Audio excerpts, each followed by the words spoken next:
Naalala mo ba nung bata ka? Diyan, oh. Sa mga puno na yan, oh. Nanunungkit ka ng mangga at saka yung santol. Habang, yung karga-karga kitang gano'n sa balikat ko. Ha? Naalala ko po. Masaya nga po yun eh. Kaya lang po, laki na ako, hindi na pwede. Eh, ilan taon ka na ba?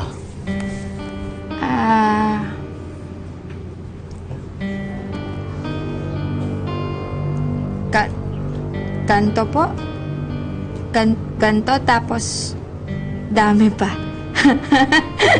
Dami. Laki ka na pala eh. Ha? Eh, pwede ka na mag-boyfriend. Ha? Ano na ba nagugustuhan? Wala po. Kasi po, sabi ni tatay, bawal po pa ako mag-asawa. Tsaka po pag may lilikaw, sasabihin ko po sa kanila, wala naman liligaw eh. Rosie! Oy, Rosie. Halika na. Pasok na tayo dun sa loob na ayos na yung mga labahan dun sa loob. Sige, Rosie. Mamaya natin tuloy ulit. Ha? Mamaya ko rin babayaran yung upa mo, ha? Sige po.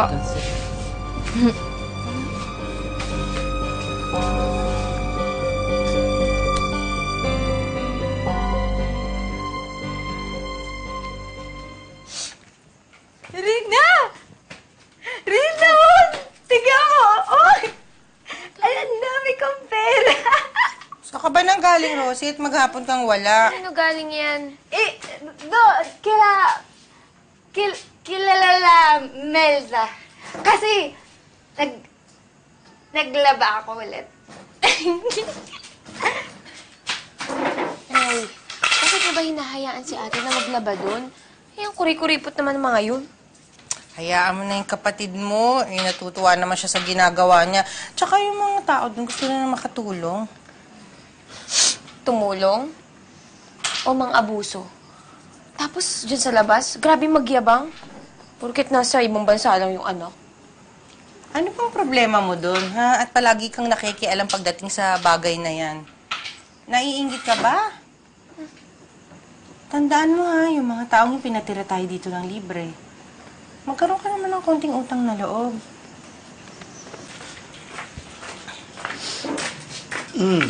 Ay, mano po? Store, napaaga ka. Buti nakaluto na ako. Gain mo na ako. Tay. Dami ko pera. Ah, galing ah.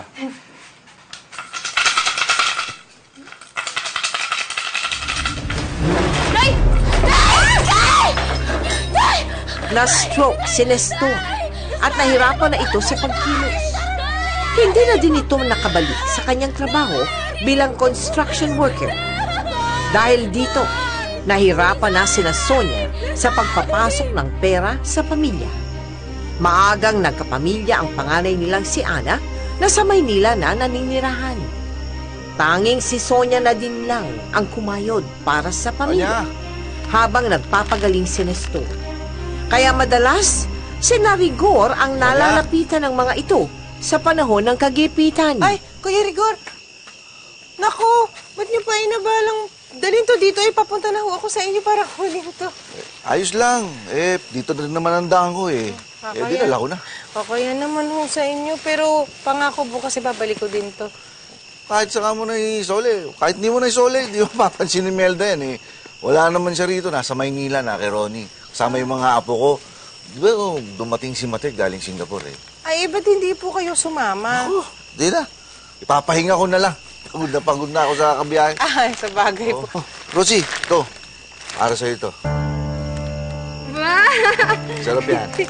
Chocolate. Ay, pasalubong ba kayo kay Rosie? Nakakahiya na ho. Salamat po, no? Wala na naman. Ah, Rosie, pumunta ka nga pala sa bahay bukas, ha? Maglalaba ka ng mga maong ko. Wala na akong masuot, eh. Ha? Sige po, no? Salamat ah. Salamat po Sige, talaga. sige. Ren, Sige. Oh, sige. Lalakad na ako. Ha? Salamat. wakas ka na. Yeah!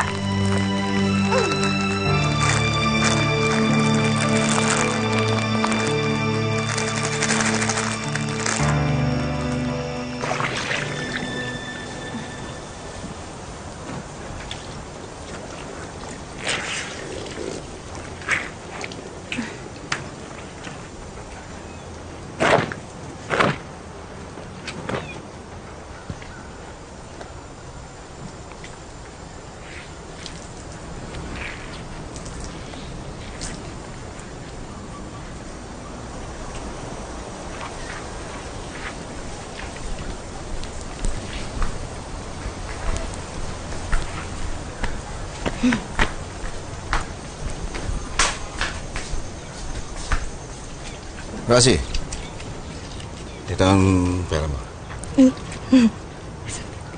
Salamat po, Nong. Madami ka na ba ipon? Ha? Dalaga ka na talaga, ano? Ha? Alam mo, hindi ko akalaing lalaki ka ng ganyan kaganda. Alam mo ba maganda ka? Ha? Oh, maganda ka eh, ha?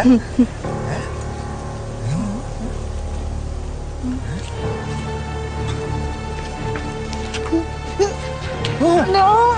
Ano ba? Ayaw ko po. Ayaw mo? Bakit? Ayaw ko po. Halika. Ayaw! Halika. Sandali. Ayaw po! Sandali lang ito. Ayaw po!